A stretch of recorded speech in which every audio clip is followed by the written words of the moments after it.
Hello, and thanks for coming to watch the final part of the story of how I rode PBP 2023. If you've stumbled across this video, there are two parts before this, so I'd suggest watching those if you can. The first one, riding from my home here in Portsmouth out to the start line, covering my kit list and my bike, strategy, and then riding the first half of the event from just outside Paris out to Brest. But if you're one of the people that watched the first two videos and came back to see the end, then thanks a lot. I originally bought the action camera to record this, to show friends and family how these events go and what happens when I disappear on a bike for several days at a time.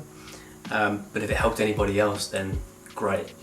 So hopefully someone got some use out of it. So this video will be a little bit of a different feel to the previous two, in that I'm recording this in my lounge in Portsmouth. It's cold, November, it's a far cry from the hot, roasting hot fields of France. The reason for that is that a fair bit of the on-bike footage I recorded is gone, sadly. It's my own stupid fault as well. And I'll get to exactly what happened as the story kind of unfolds. But it's not all bad. It's given me more time to process the event and to recover, and I can give a much better long-term review this way. In this video, I'm going to cover off the route back from Brest to Paris, roughly what to expect, challenges I had, how to deal with the aftermath of an event like this, the recovery aspects, hopefully some things that people will benefit from. I'll pick up where I left off in Brest. Arrived in Brest at around about 10 or 11 PM, and first things first, got my stamp, went to find some food, found somewhere to sleep. I think there may have been beds, but I didn't find any, so I found a spot to bivvy outside of the lunch hall. Set up my bivvy, blew up my airbed, have a little wash with some wet wipes, get my clean shorts, clean socks ready, and then hunker down for some sleep, and slept for about 4 or 5 hours, something like that. Pretty good going. Then wake up at sort of 4ish roughly, get dressed, have another meal because I'm about to get back on the bike for several hours, so I had to eat again. So then before you get going, it's quite a long stop. The more often you're doing that, the more time you're going to add onto your finish time, so it really makes a big difference. Right, it's 6:20 in the morning. Just had quite a good sleep actually. I decided to sleep a little bit longer, a bit ahead of schedule. About 5 and a bit hours. Breakfast, another baguette.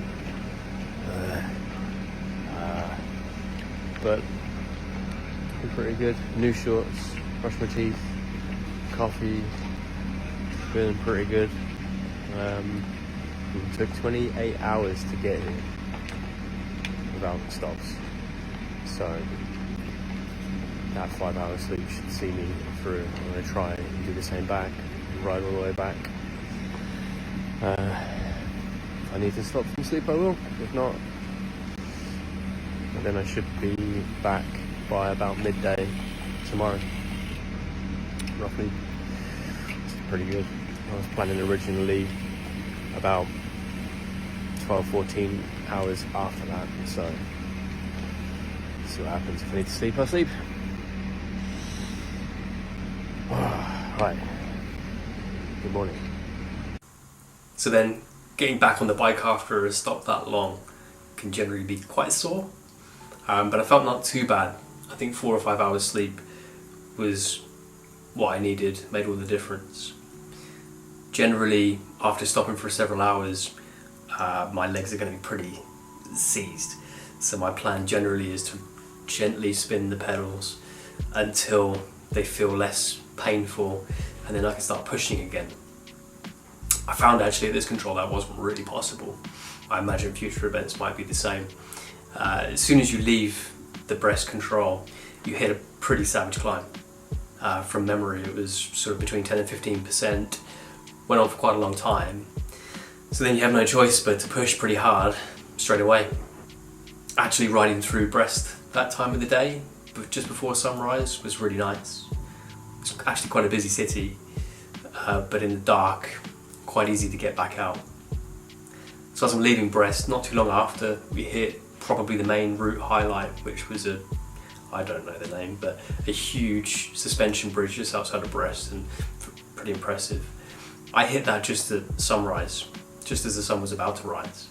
So off to my left, it's a really beautiful orange, bright burning orange sunrise reflecting off of the water. Pretty nice. Got a video of it, it's gone. But yeah, definite route highlight. After that, the sun was starting to rise more. Realised from my Garmin that it has the number of climbs that are on the route. I had one single route all the way back to Paris, and it was about a third more in terms of number of climbs to get back to Paris. So going to be quite hilly. Then started to notice Tour de France symbols painted on the roads. So it seemed like the organisers had planned in for us to follow a Tour de France stage for quite a few miles. That was a really good touch. So Tour de France logos every few hundred metres. There's a really nice route as well. So once the sun started to really rise, started to get my energy back, started to feel really good. On long rides like this, energy levels can be really up and down. 1 minute you're in a major trough and low, feeling terrible, crying, unable to turn the pedals, feeling absolutely terrible. But generally after a short amount of time, or well, a certain amount of time, your energy levels will pick up and you'll be flying again. You just have to trust that that's going to come, and it does. That morning I was absolutely flying. It felt like the fastest I've ever been. It probably wasn't, but I was overtaking everybody, flying up the climbs, feeling great. Pushing a bit too hard, probably doing myself damage that I'm going to pay for later, but it was a lot of fun.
So the scenery in this part of Brittany, absolutely beautiful.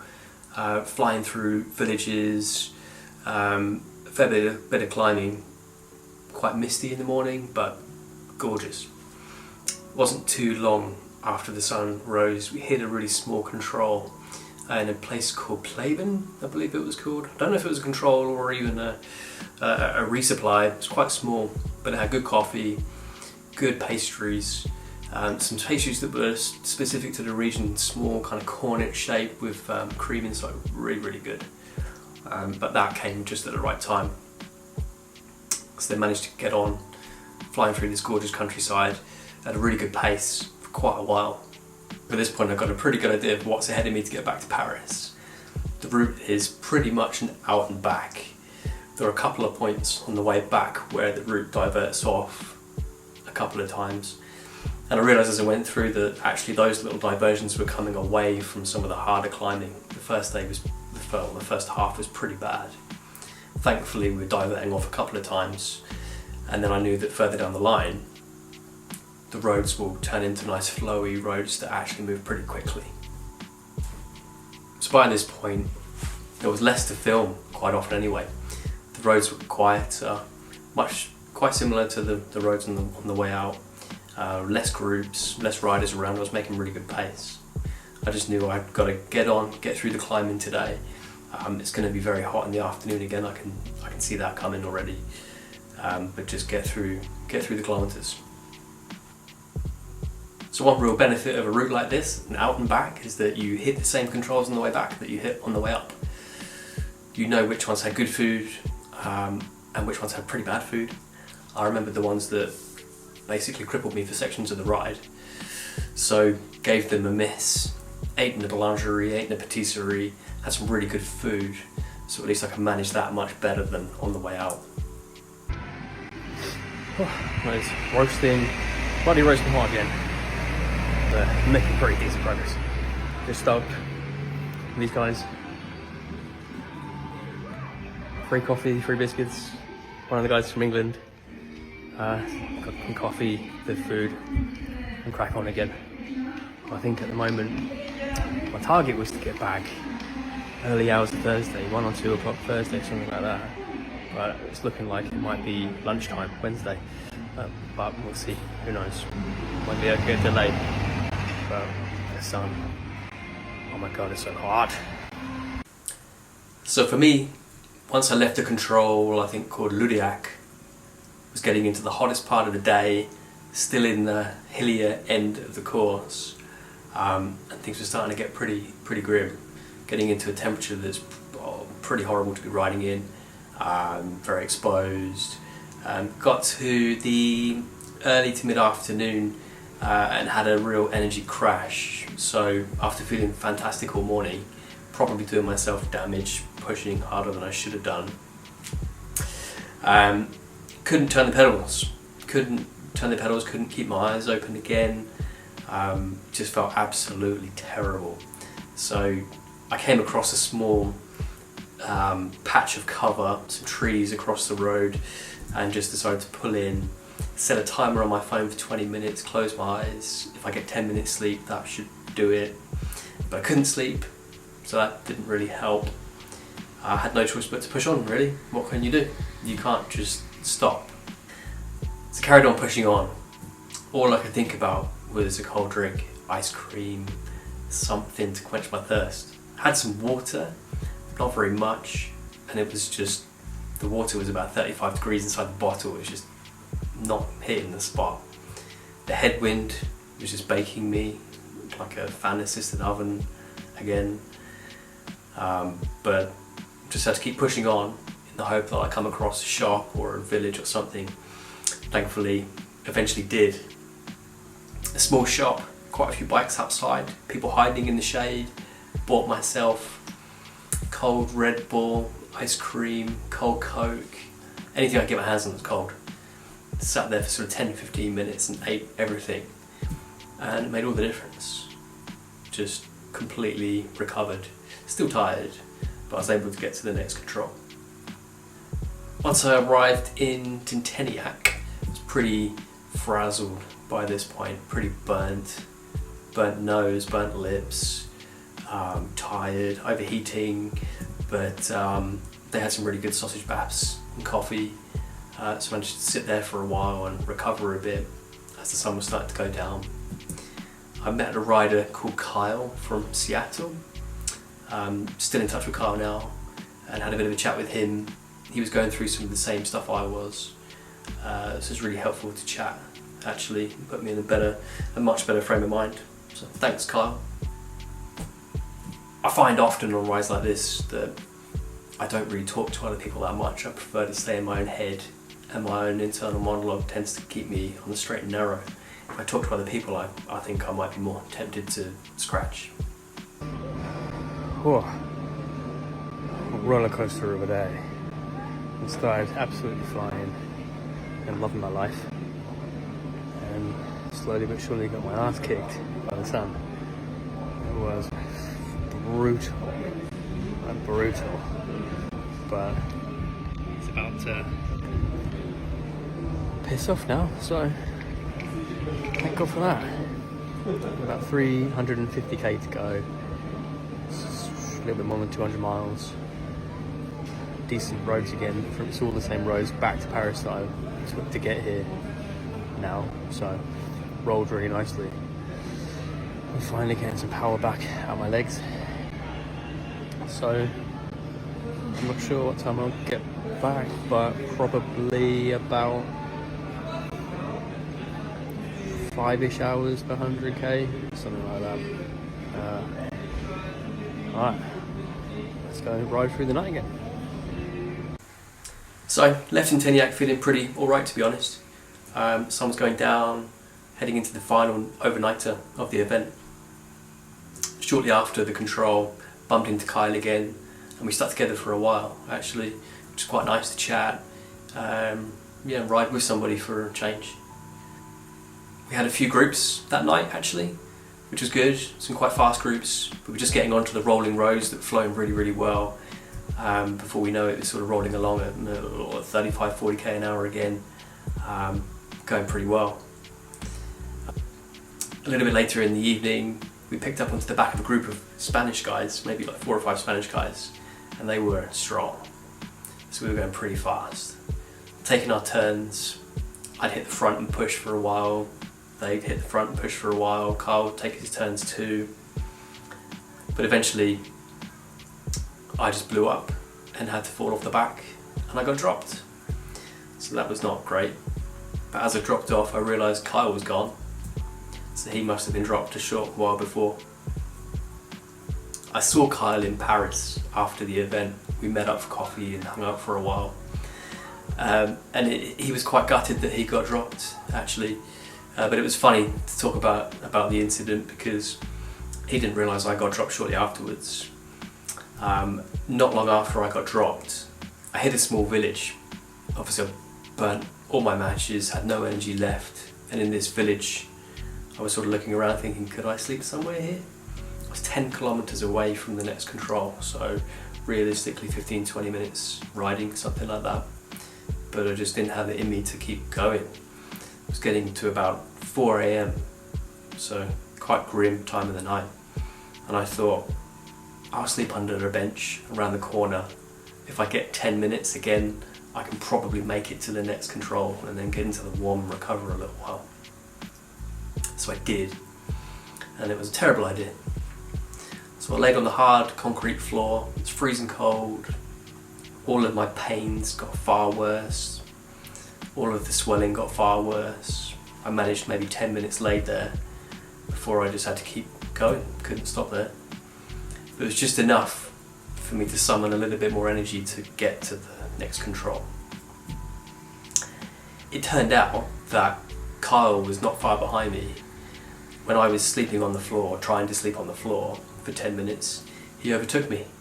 So he stopped to take a picture of some creepy scarecrow type things, passed me. I then got back on the bike and managed to get to the control. By the time I got there, he'd gone. And that's just how things go sometimes, and just quite funny timing. So I spent about 10 or 15 minutes in that control. Villans La Jewel, I believe it was called. Had some pastry, coffee, more baguette, so much baguette.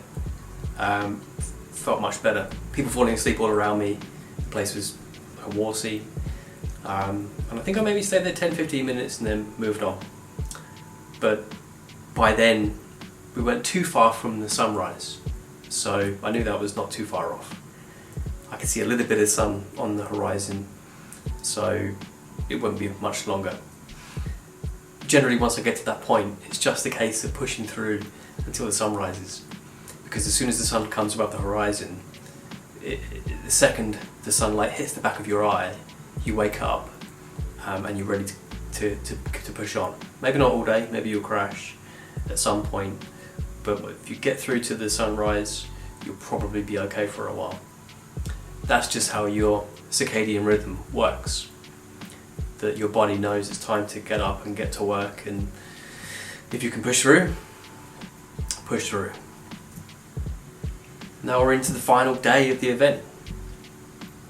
We know the road's going to be pretty good. Hopefully, if we're lucky, won't hit too much of the afternoon sun.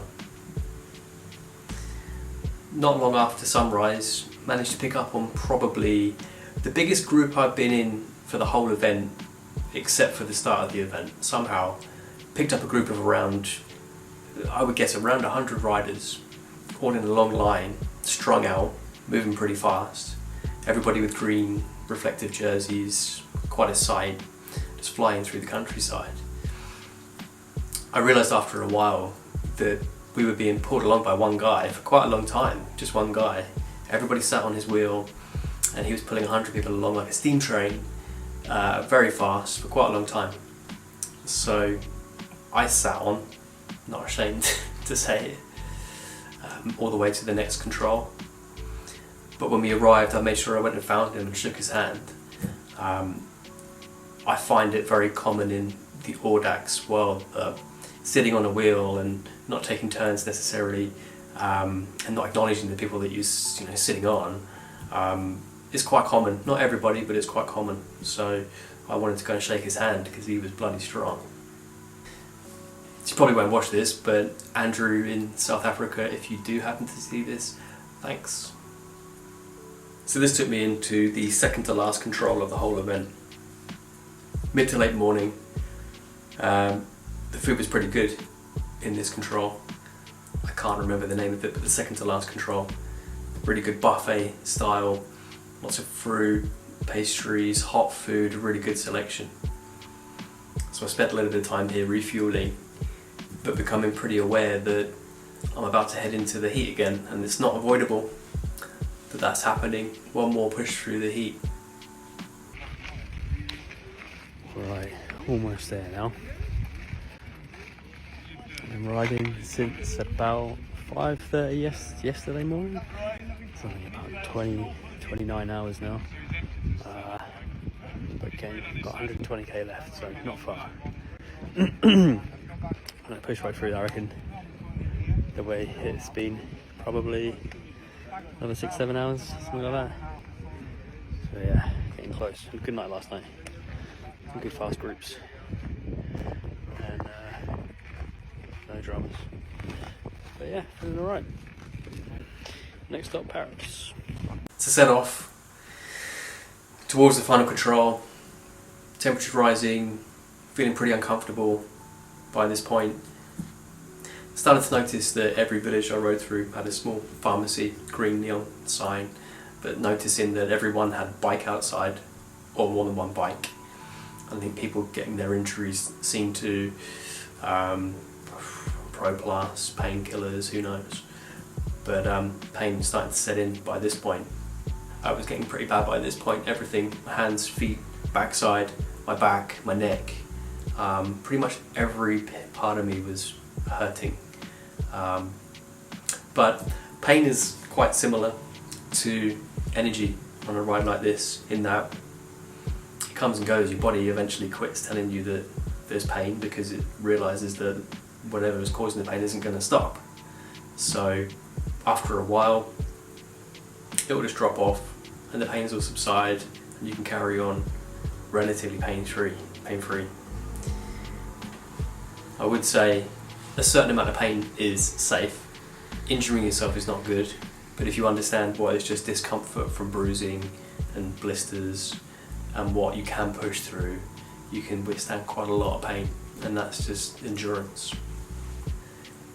So I'd say, in terms of discomfort and pain, the last few hours was probably the worst of the entire event, and it might be because I knew that the end was pretty close now, but it's getting pretty painful, and also getting into the hottest part of the day once again. So now the countryside is fairly flat. The last couple 2-3 hours, very flat, but no cover. So getting blasted by the sun constantly, headwind all the way back. Just had to push through. The heat was unbelievable. Just some of the worst heat I've had to ride through ever. I think it was absolutely crippling heat. But you've got to keep pushing on. So close to the end, what can you do? Thankfully, not long after, I start seeing signs for the forest of Rambouillet, which is the end, and we're covered, lots of trees, in the shade, and it just makes a huge difference. Suddenly there are spectators along the road again, cheering, passing water. I didn't want to stop, I just want to finish. So I carried on, through the forest, into the grounds of the chateau, and almost there. So follow through the lanes around the chateau, through the gate, fly down the gravel pathway towards the finish line, and made it. Once I hit the finish line, I realised afterwards Pauline, my host, was right in front of me, waving and cheering. There weren't very many people there, really. It was quite quiet, I think fairly early. The majority of the riders hadn't come through yet. But I didn't see Pauline at all. All I could see was just to the right, a patch of shade next to the tent, and I just straight around into the shade, get out of the sun, and that was it. Finished. So then it's just a case of going to collect your medal, get your time stamped on your brevet card, get your voucher for your finisher's meal, and go and take care of that. The finisher's meal was pretty good. Had a Paris Brest patisserie, amazing. But the first thing I did, I saw in the distance douche block or shower block. Went straight there. I didn't take my shoes off, I didn't take my clothes off, took my helmet off, got straight in the shower, cold water on me, and it was one of the most painful experiences. My skin was so hot that the cold water just hurt, really, really hurt. But it wasn't very long before it cooled me off. I felt much, much better. And we have our medal. Pretty cool.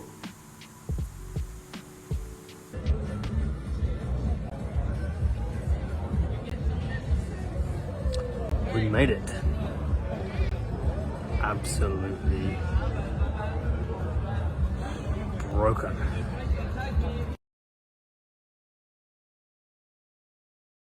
So around 18-20 hours after I finished, I went to the finish line to watch people come in, and it was pretty busy. Really cool to see. Tons of people along the final gravel pathway.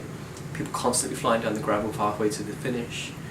I'd say be careful on the gravel as you come to the end. I saw one crash every 5 minutes or so. Constantly, people hitting the deck. So be careful. After that, the plan was going to Paris, have a couple of days, R&R, have lots of food, wine, meet my partner, chill out. We did that, really enjoyed that. I rode from Portsmouth to the start of the event, spent some time in Paris after the event, and it just seemed right to ride home. That wasn't the plan originally, but that's what I did. So, the result. I couldn't decide at the start of the event if I would ride this like a race and push really hard and get the best time possible, or if I just eat lots of pastry and enjoy it. And deep down I knew that I'd be pushing, and that's what I did. I ended up finishing the event in just over 68 hours. The cut-off for the event is 90 hours, so it was 22 hours inside the cut-off. Pretty happy with that. I think coming out of the event, if I did it again, I probably would rely on the controls a bit less than I did and try to go for a better time than that. I think I enjoyed trying to do it quickly. I know people that did it faster than that as well. It will just wipe you out when you do. I found a website, I'll try to put a link somewhere so people can see, that shows all of the results. I'm not sure how they got it. PvP is not a race, so there are no results. Somehow they have a feed of all of the finishers' information, so you know your placing, you know your age group in the wave that you left, where you placed. So I know that I finished in 721st place out of around, well, I don't know how many people started, but it was around 8,000. So inside the top 10%. So in terms of a long-term review, this is probably the fondest memory I have on a bike. I've been quite lucky to do some really cool things, go to really cool places on bikes, long distance trips, bike packing, some pretty good races. This pretty much just about pips everything. I'd say the main reason is the people. Remy, Pauline, Ella, the hospitality that I had in Rambouillet, the spectators along the route, every few hundred meters, vanfuls of food and water that they've bought themselves to give people and support you, and it makes such a big difference when you're going through some pretty grim times. It just makes the whole event amazing from start to finish. There are some events I've done where I think, will I do it again? Maybe I'll do it again. PBP is probably the one that for sure I'll do it every single time I have an opportunity to do it. So then the aftermath of an event like this is pretty severe. The fatigue is pretty bad, but it comes with the territory. Felt quite tired when I got back, had a lot to do anyway.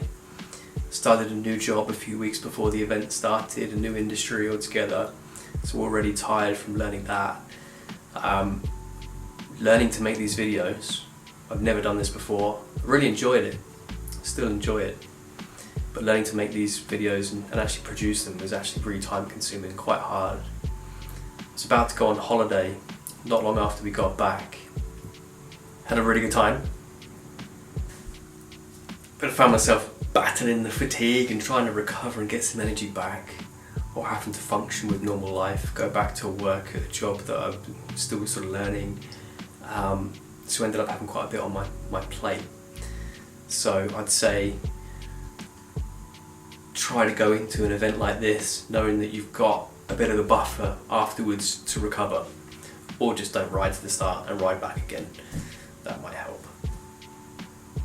So I felt I put a bit of pressure on myself to finish these videos before we went on holiday. So I had about a week to do that. Learning how to process, produce them, finish them. So then just about to go on holiday, getting ready to go, formatted my camera to take that with us, not realising that the videos that I spent hours and hours filming and editing and putting together were on that card, and they're gone. So here I am. I spent quite a lot of time trying to retrieve them, not possible, but I think it's a lesson and I won't be doing that again.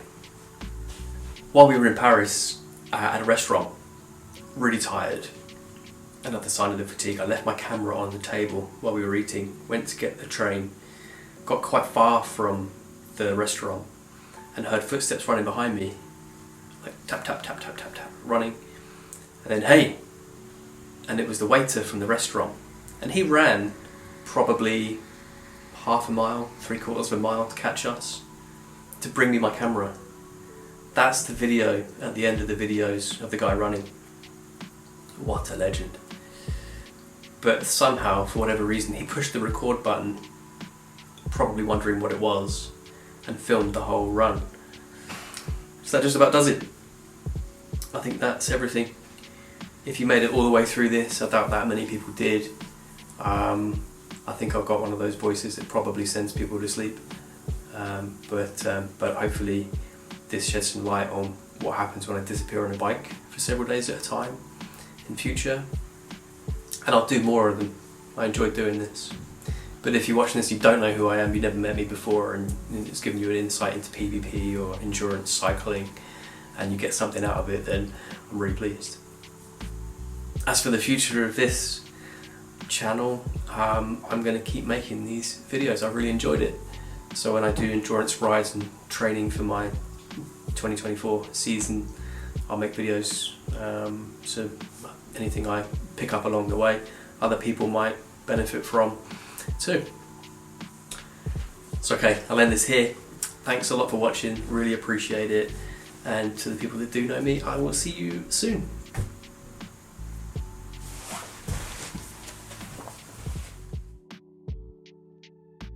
Bye bye. Bye bye.